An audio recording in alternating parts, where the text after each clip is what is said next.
बिस्मिल्लाहिर्रहमानिर्रहीम। अस्सलाम वालेकुम। तो कैसे हैं आप लोग? उम्मीद है बिल्कुल ठीक ठाक होंगे और बहुत अच्छे होंगे। मैं भी अल्हम्दुलिल्लाह बिल्कुल ठीक हूँ। और सब लोग ना गर्मियाँ एंजॉय कर रहे होंगे। मतलब कौन कौन है जो गर्मियाँ एंजॉय करता है?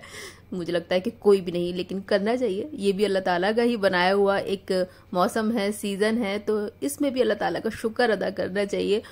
ये बात सीखी है मैंने अपनी क्लास में, और वाकई जब इस पर मैंने गौर किया तो मुझे बहुत सही लगी ये बात कि मतलब अल्लाह पाक ने सारी सहूलियत तो दे रखी है हमें। मतलब एसी हमारे बंद नहीं होते, कूलर हमारे यहाँ, पंखे, मतलब सारी चीज़ें हैं, और तब भी हम लोग गर्मी है और ऐसा है और वैसा है तो कहते रहते हैं। और जिन लोगों के पास ये सब नहीं है उनका ख्याल हमें उस वक्त बिल्कुल नहीं आता जब हम गर्मी को कुछ ना कुछ कह रहे होते हैं अपनी बातों में, फ़ोन पे, मतलब डिस्कस कर रहे होते हैं कि बहुत गर्मी है, मतलब ऐसी गर्मी है और वैसी गर्मी है। तो उन लोगों का ख्याल हमें बिल्कुल नहीं आता उस टाइम कि जो लोग बाहर हैं, धूप में हैं, जिनके अपने घर नहीं हैं, तो क्या वो अल्लाह ताला के बंदे नहीं हैं? क्या अल्लाह ताला उनसे प्यार नहीं करते? क्या वो गर्मी में नहीं रहते? तो शुक्र अदा करना चाहिए हर हाल में, हर हाल में, हर हाल में अपने अल्लाह पाक का। तो बस शुक्र अदा करना चाहिए। तो चलिए, यहाँ पे बातें करते करते ना मेरी कुकिंग स्टार्ट हो। आज की मेरी कुकिंग ना बहुत ही ज़्यादा स्पेशल बन गई थी क्योंकि कुछ था नहीं घर में, और उसके बाद भी मेरे आज का लंच भी, डिनर भी बहुत स्पेशल हो गया। तो शुक्र अल्हम्दुलिल्लाह। तो बस थोड़ी थोड़ी सी चीज़ें पड़ी हुई थी घर में, तो मुझे नहीं समझ में आ रहा था कि मैं इसका क्या बनाऊँ। मतलब थोड़ा सा कीमा था, थोड़ी सी दाल, मतलब मैंने चने की दाल बनाने के लिए भिगोई थी और फिर मैंने नहीं बनाई थी तो वो भिगी हुई रखी थी फ्रिज में। थोड़ा सा पनीर बचा हुआ था और थोड़ी थोड़ी सी सारी चीज़ें मिल के ना, तो बस मेरी नहीं समझ में आ रहा था कि इनको ख़त्म कैसे करूँ और इससे क्या बनाऊँ।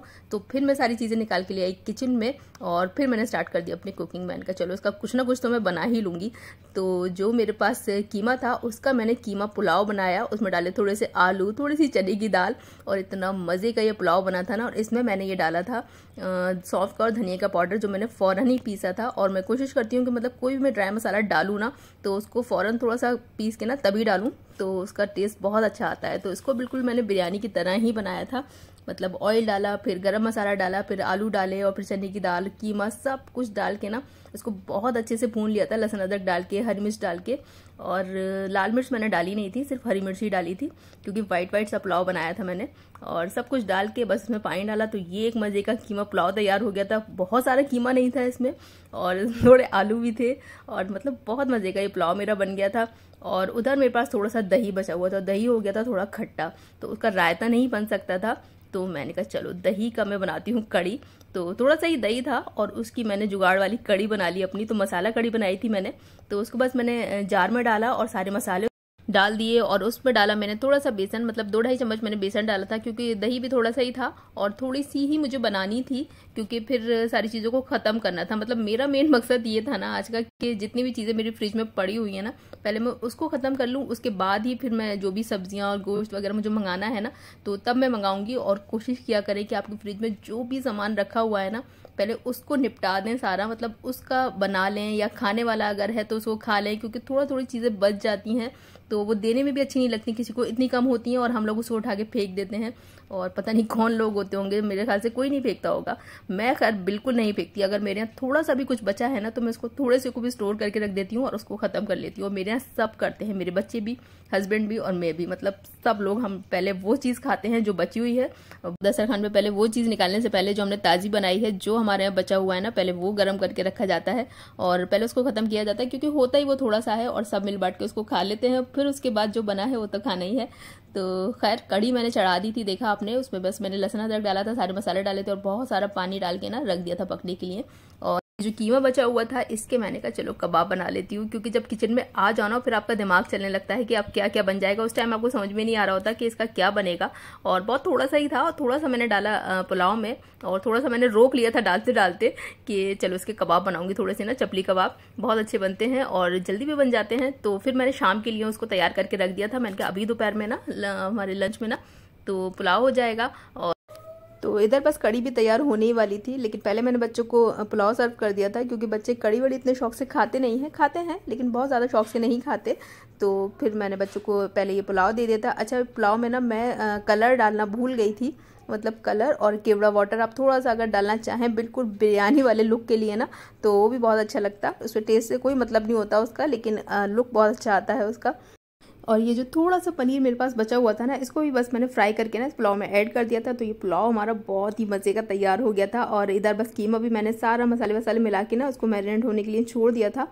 और कड़ी भी बस तैयार हो गई तो मैंने फ्लेम को ऑफ कर दिया था। और अब मैं शुरू कर रही हूँ पकौड़ियों की तैयारी।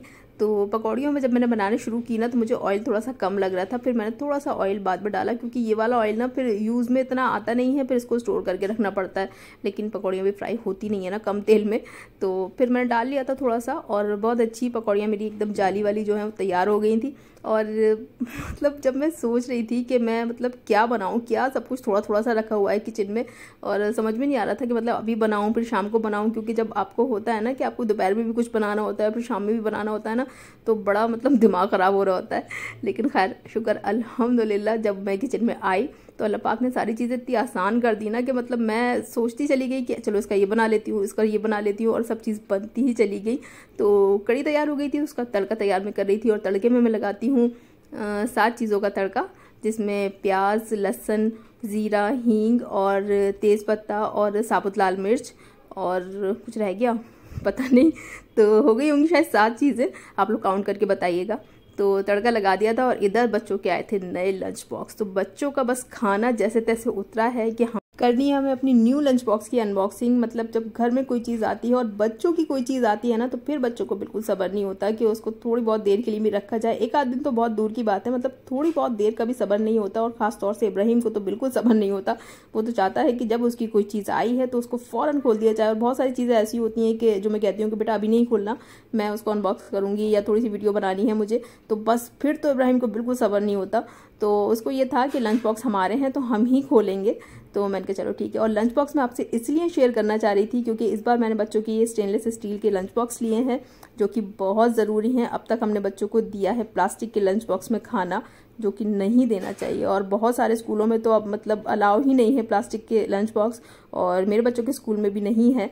तो फिर खैर लेने तो थे, और ये एक इन्वेस्टमेंट है, इसको ये सोच कर ना टालें कि मतलब बहुत महंगे पड़ते हैं। महंगे तो पड़ते हैं लेकिन बहुत अच्छी चीज़ है। और प्लास्टिक को प्लीज़ अवॉइड करें अपने किचन में जितना हो सके। तो इस वजह से मैं आपको ये लंच बॉक्स दिखाना भी चाह रही थी। तो मैंने कहा कि चलो मैं इसको दिखाना है मुझे वीडियो में, तो अभी नहीं खोलना। लेकिन बच्चों को सब्र नहीं हुआ तो फिर मैंने बच्चों से ही अनबॉक्स करवा दिया। तो बहुत अच्छे ये लंच बॉक्स हैं, और ये अमेज़ॉन पे भी हैं, लेकिन मैंने ये लोकल मार्केट से लिए हैं। और शायद 500 का एक है और 600 का एक है। रेट मैं आपको इसलिए बताती हूँ ताकि आप लोगों को लेने में आसानी हो। बहुत सारी चीज़ें ऐसी होती हैं मेरे घर की जो मैं खुद दूसरों के रिव्यू देख के, दूसरों की वीडियो देख के ख़रीदती हूँ, जिससे बहुत आसानी हो जाती है, चीज़ हमारे पास सही आ जाती है। मतलब हमें ये टेंशन नहीं होती कि ये चीज़ सही होगी या नहीं। अगर आपने किसी की वीडियो देख ली है या किसी के रिव्यू देख लिए हैं उस प्रोडक्ट के जो आपको चाहिए, तो इसलिए जब भी मैं कोई आपको चीज़ दिखाती हूँ तो उसके प्राइस बताने की कोशिश करती हूँ, और वो मतलब कहाँ से ली है, कैसे ली है। तो बस यही मकसद होता है दिखाने का और बताने का, इसके अलावा कोई और मकसद बिल्कुल नहीं होता।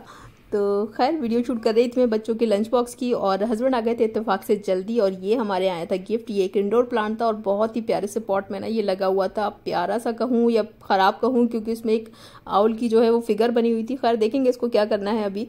तो हस्बैंड के ऑफिस में उनके CEO का बर्थडे था, तो भाई उन्होंने सेलिब्रेट किया था। तो ये आई थी हमारे यहाँ फेरारो रिचर्स की चॉकलेट्स, और ये जो प्लांट है वो, तो प्लांट बहुत अच्छा था, और चॉकलेट तो खैर अच्छी होती ही है ये। तो अब चॉकलेट के जो है वो हिस्से लग रहे थे कि किसको कितनी कितनी मिलेगी। तो खैर बस इसके बाद हो गया था चाय का टाइम। तो हम दोनों ने चाय पी और मैं आ गई वापस से किचन में, क्योंकि हमें लंच करते करते इतनी देर हो जाती है ना, क्योंकि बेटी मेरी स्कूल से आती है 3 सवा 3 बजे, और फिर उसके बाद हम साथ में लंच करते हैं और थोड़ी देर बैठते हैं, रेस्ट करते हैं। उसके बाद ही फ़ौरन हो जाता है असर का टाइम, और फिर शाम के खाने की तैयारी। तो खैर आज तो हस्बैंड जल्दी आ गए थे, तो फिर मैंने जल्दी ही तैयारी शुरू कर दी थी ना। तो ये बस दोपहर में हम लोगों ने जो लंच किया था वो साइड पे रखा हुआ था, और इधर मैंने फिर कबाब तैयार करना शुरू कर दिए थे। तो मुझे लगा था मैं आज कबाब भी ये बना लूँगी ना, तो बस फिर कुकिंग एंड हो जाएगी। तो लेकिन खैर आज कुकिंग एंड नहीं होनी थी, इसके बाद भी मुझे कुछ और बनाना था, तो वो देखेंगे आप लोग। और बस कबाब मैंने तैयार कर लिए थे, इसमें हरा मसाला सारा मिला लिया था, टमाटर मिला लिए थे, और उनको बस फ्राई करने के लिए रख दिया था। और ये जो चपली कबाब होते हैं ना, ये थोड़े से डीप फ्राई ही होते हैं। आप इन्हें शैलो फ्राई भी कर सकते हैं, लेकिन इसका टेस्ट जो आता है ना वो डीप फ्राई होने में ही आता है। तो इसके बाद ना मुझे बनाने पड़ गए थे आज अचानक से शाही पीस, जो मैंने बिल्कुल नहीं सोचे थे। तो आज इतनी सारी कुकिंग करने के बाद ना शाही पीस भी बनाने ही थे, क्योंकि मीठा नहीं बना था ना, तो अल्लाह पाक ने फिर वो भी बनवा दिया। तो हस्बैंड लेते हुए आए थे ब्रेड शाही पीस की, तो मैंने कहा चलो आज स्पीड कुकिंग में हूँ ना मैं, तो ये भी बना देती हूँ साथ में। तो फिर बस उसकी तैयारी कर ली थी मैंने, शाही पीस भी बनाना शुरू कर दिए थे। 4-5 दिन पहले ना मैंने एक शॉर्ट वीडियो अपलोड किया था अर्शी सैफी की शादी को लेकर। मुझे लगता है कि आप में से बहुत सारे लोग जानते होंगे, बताने की ज़रूरत नहीं है। और बस शादी कैसे हुई है, किससे हुई है, सभी जानते होंगे। मैं इतनी मतलब गहराई में नहीं जाना चाहती, ना अपनी इतनी डिटेल में अपने चैनल पर बात करना चाहती हूँ। तो खैर मैंने वो वीडियो अपलोड किया था, क्योंकि उनकी शादी की बाद से ही उन्हें बहुत सारे बुरे बुरे कमेंट्स आ रहे थे। और खैर बहुत अच्छा तो काम नहीं किया है, तो लेकिन बद्दुआएं जो लोग दे रहे थे ना, तो उसके लिए मैंने बोला था कि आप प्लीज़ बद्दुआएं ना दें। तो बहुत सारे लोगों को ऐसा लगा कि मैं अर्शी सैफी को सपोर्ट कर रही हूँ, मैं उनके सपोर्ट में हूँ, जो भी उन्होंने किया है, जिससे भी शादी की है उसकी सपोर्ट में हूँ। तो ऐसा बिल्कुल भी नहीं है।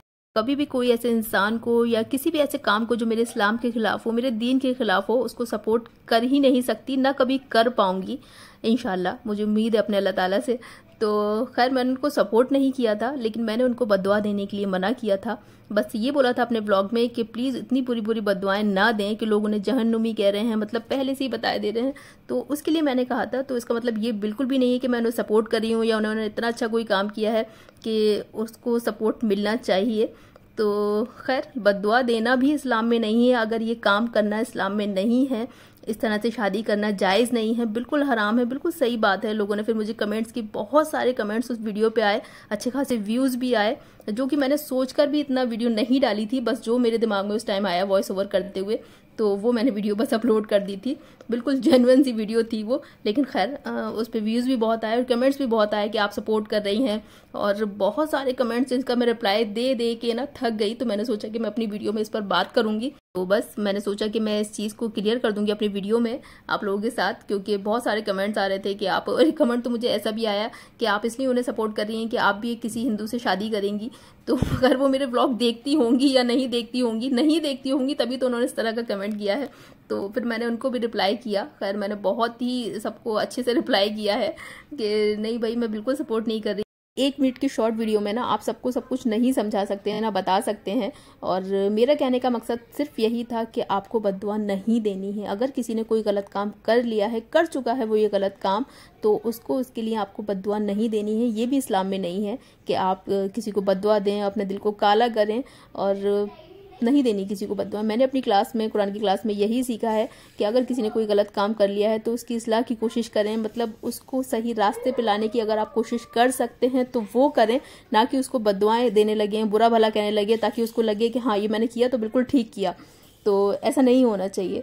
तो अगर तो आप कुछ कर सकते हैं तो उसको राह रास्त पे लाने के लिए तो पहले तो वो कोशिश करनी चाहिए, और अगर आप नहीं कर सकते तो सिर्फ और सिर्फ उसकी हिदायत की दुआ करें। तो यही कहा था मैंने अपने शॉर्ट में। तो लोगों ने इसका मतलब पता नहीं क्या क्या निकाल लिया, लेकिन खैर बहुत सारे लोग ऐसे भी हैं जिन्होंने मेरी बात को समझा और कहा कि आप बिल्कुल ठीक कह रही हैं। तो बस सारी बातें करते करते ना मेरे शाही पीस बिल्कुल तैयार हो गए थे। और शाही पीस की रेसिपी ना बहुत ईजी होती है, आप लोगों ने देख भी ली होगी और मेरे ख्याल से समझ भी ली होगी। तो शाही पीस बहुत ही मज़े के बने थे। और उसके बाद का जो काम होता है ना, सारी कुकिंग आपने कर ली, उसके बाद मेन काम आता है सारी चीज़ों को जो भी आपने बनाई है ना, उसको पलट पलट के रखने का काम जो होता है ना, मुझे लगता है कि कुकिंग से भी ज़्यादा मुश्किल होता है। मतलब अब फ्रिज में जगह बनानी है और ये सारी चीज़ें ना फ्रिज में रखनी है।